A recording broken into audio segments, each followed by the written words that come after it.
ความศักดิ์สิทธิ์และมนต์ขลังแห่งสปป.ลาวที่หลายคนต้องไปกราบไหว้บูชาน้อมระลึกหาพุทธคุณของพระพุทธเจ้าและเพื่อชมศิลปะที่สวยงามของพระธาตุอิงหังแขวงสวรรณเขตพระธาตุอิงหังเป็นเจดีย์บรรจุกระดูกของพระพุทธเจ้าสร้างขึ้นเมื่อปีพ.ศ. 500เพื่อเป็นอนุสรณ์ไว้ว่าครั้งหนึ่งพระพุทธเจ้าได้มาโปรดสัตว์ในดินแดนสุวรรณภูมิแห่งนี้และได้นั่งสันเข่าอิงต้นหังอยู่จึงใส่ชื่อว่าธาตุอิงหังพระธาตุอิงหังเป็นมรดกของชาติและเป็นพระธาตุศักดิ์สิทธิ์เป็นที่สักการะบูชาของชาวพุทธธาตุอิงหังตั้งอยู่เขตปันธาตุเมืองไกรสอนพรหมวิหารซึ่งห่างจากเทศบาลแขวงประมาณ15กิโลเมตรและในทุกๆปีก็จะมีบุญนมัสการพระธาตุอิงหัง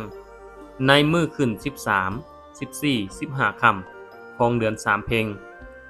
ธาตุอิงหังหรือคนทั่วไปมักฮ้องว่าธาตุอินหังเป็นปูชนียสถานเก่าแก่ที่ศักดิ์สิทธิ์และสำคัญเป็นที่เสิร์ชหน้าสู้ตาทางวัฒนธรรมของแขวงสวรรณเขต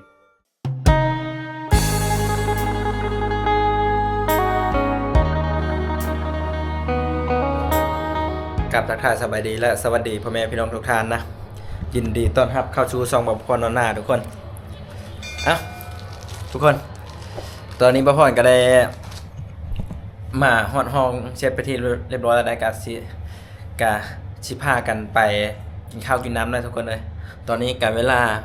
5-6 โมงกันนะเฮ็ดสมเพิ่นก็เฮ็ดรอเลยมื้ออื่นพุ่นแหละจังได้กลับทุกคนเลยกะเฮาก็สิเข้าไปหาสัมภาษณ์เวียกก่อนจักหน่อยแล้วก็สิได้เลาะมื้อเลยนะไปเอาหากินข้าวกินน้ำก่อนไปทุกคนเอาไปหากินข้าวกินน้ำแล้วก็มาหานอนนะมื้ออื่นก็สิได้กลับนะทุกคนนะไปเดินทางนะให้เช่นชมคนขับนะ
ทุกคนตอนนี้เราได้มาฮอดแล้วนะเข้มของสวรรค์ได้ฝากรถไปทุกคน 5,000 กีบรถกะไว้นี่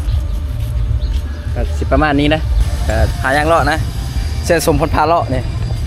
เลาะหากินข้าวได้ไปเลาะอย่างอื่นนะเลาะหากินข้าวแล้วก็เมื่อนะกะถ่ายบรรยากาศให้ทุกคนเบิ่งอย่างเช่นนะว่าเป็นอะไรใครก็ได้มากับน้องพุทธสอนตั้งแต่มือบุญทรงเฮ่อพอได้ทุกคนนั่นก็บ่ได้มาเคือนะนี่ก็เป็นเวซื่อเวงานซื่อจังค่อยได้เข้ามานะเขาได้มาบนสถานที่ที่ดังๆนะนี่เขาเจ้าเอิ้นว่าลาวเจริญนั่นเองนะ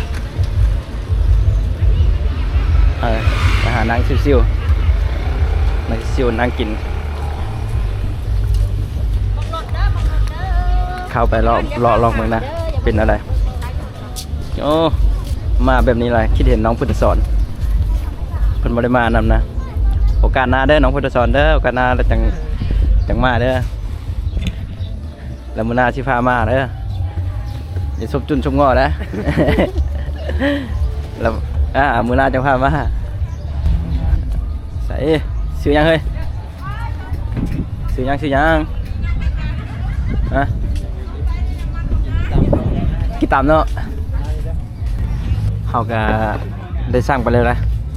สั่งข้าวปุ้นสั่งข้าวปุ้นเอาคนละถ้วยนะกับเสียนสม2 คนมาเด้หามที่เขาจะสั่งไปครับนี่ทุกคนอาหารของเขามาหอดแล้วนะนี่หน้าตาก็จะประมาณนี้นะข้าวปุ้น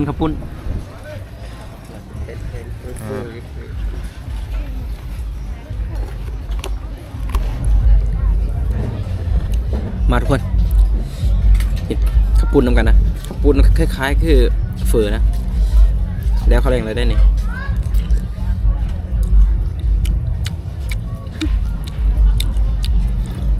แซ่บทุกคนมา ดำนำทำมือดำนำ2 มือแล้ว มันอาบน้ำ2 มือเลยบ่เอาไปหรอ นี่อาบได้อยู่ไม่ได้อยู่เตียงกูละ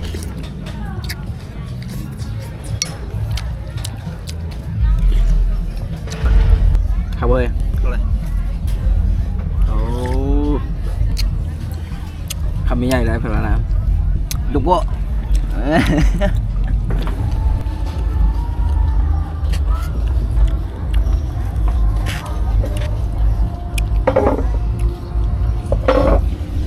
เอาทุกคนเขาก็ได้สั่งตำมีนั่นนี่เสียนสมมันจัดให้เนี่ยสั่งตำ2 โคก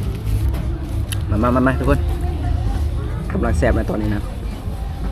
กินข้าวกันเด้อกินข้าวกันอะไรกินตำน้ำกันหน่อยกินตำส้มเสียนสมมันจัดให้ออกปลาตะดม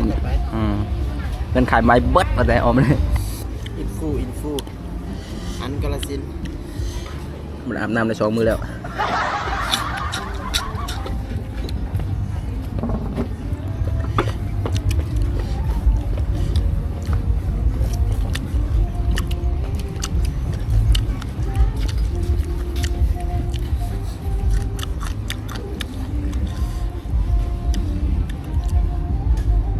ตัดภาพมาตอนนี้กันอยู่เลยนะเสร็จสมพันอยู่เลย สมัครคักแค้นอะไรคุณอีกเลยนะอันนี้ก็ไม่มีต้อนนี่อย่างนั้นนี่เลยต้องมาเพชรทุกคนทำครับล้างอาหารบ่ล้างอาหารไปเอาปะ แล้วทุกคนกินอิ่มไปเลยทุกคนเลยกินอิ่มแล้วกาสีได้พากันกลับมาได้ทุกคนเลยหารอดจังน้อยกะเมื่อและหาอยู่หานอนน้ำมื่นกะเดินทางกลับนะบรรยากาศกับจะประมาณนี้นี่งามๆนะช่วงค่ำๆงามนะบ้านนอกเขาเมืองทุกคนนะ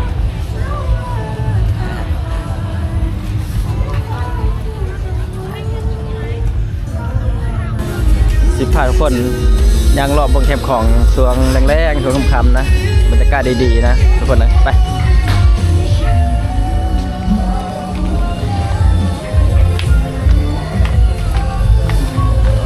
มาคนเดียวคิดว่าน้องพุทธสอนเล่นเดี๋ยวเรา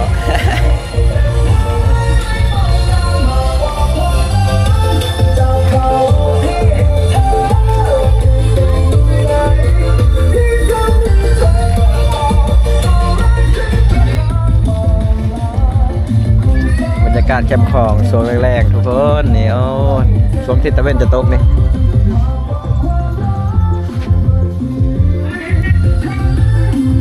บรรยากาศได้ดีนะเดี๋ยวบังวิวไม่เลยไอ้บอย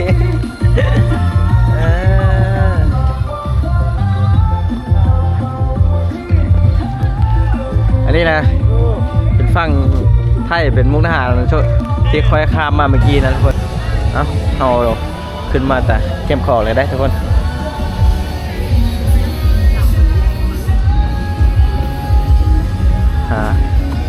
รอเลาะบ้างก่อนมีอย่างเป็นตะกินบ้างมีอย่างเป็นจะเอามากินกับห้องบ้านี้มีแต่จ้ามนะ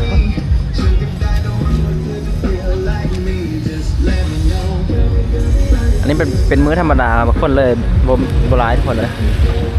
มันบ่คือบุญนะช่วงนี้บุญโอ้คนหลายเลยนะสบายดีทุกคนสบายดีตอนเช้าๆนะของเช้าวันใหม่ทุกคนเลย มื้อนี้ค่อยกะอยู่สวรรค์เป็นมื้อที่2แล้วนะทุกคนเรียกได้ว่าเมื่อคืนนี้นะพากันไปลิ้นไปเที่ยวแล้วก็กลับมานอนกับประเทศไทยให้ทุกคนเบิ่งเลยนะเอาไปกินข้าวเด้บ่ได้ไปลิ้นทางไหนดอกไปกินข้าวแล้วก็มานอนนะ แล้วก็พากันนอนแล้วก็ตื่นเช้ามาก็สิได้มื้อแล้วนะทุกคนนะสิได้กลับแล้ว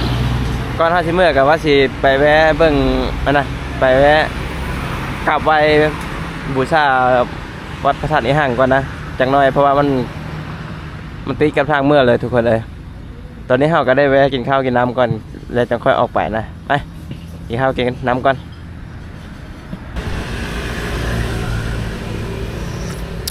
เดี๋ยวไปตามเวกเกาหลีเนาะ โน่ น่าจะนาน ซ้ำๆเลยทุกคนก๋วยเตี๋ยวหมูกรอบ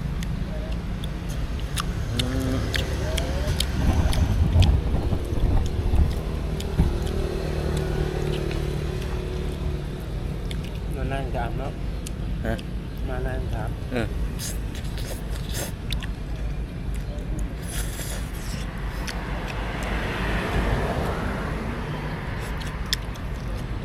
จะได้เกาหลีเยอะวิ่งไปเกาหลีด้วย ตอนนี้ครับก็กินอิ่มเซตไปที่เรียบร้อยแล้วนะกะชิได้เดินทางไปวัดพระธาตุอิหังเลยนะเส้นสมกับปดขี้เลยนะไปไปเดี๋ยวไปขี่ชัดกลางก็รู้เห็นนั่นเขาเดินทางก็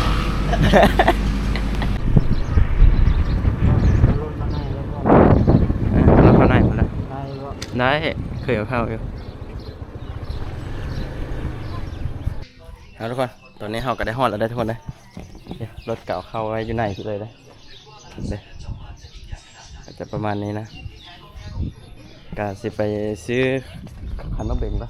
ซื้อนอกคนละพาเลาะกันดูเมืองบรรยากาศก็จะประมาณนี้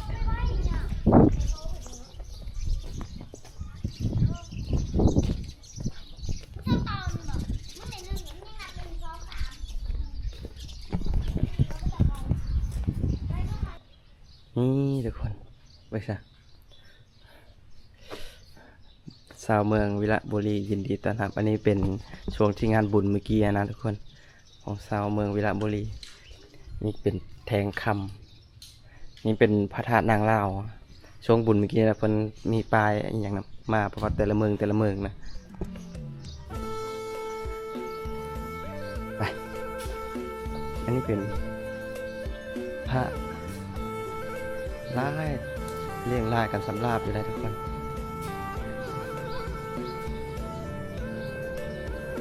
หลายร้อยองค์อยู่ได้จนหอบวัดเลยนะ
มันมีประวัติมัน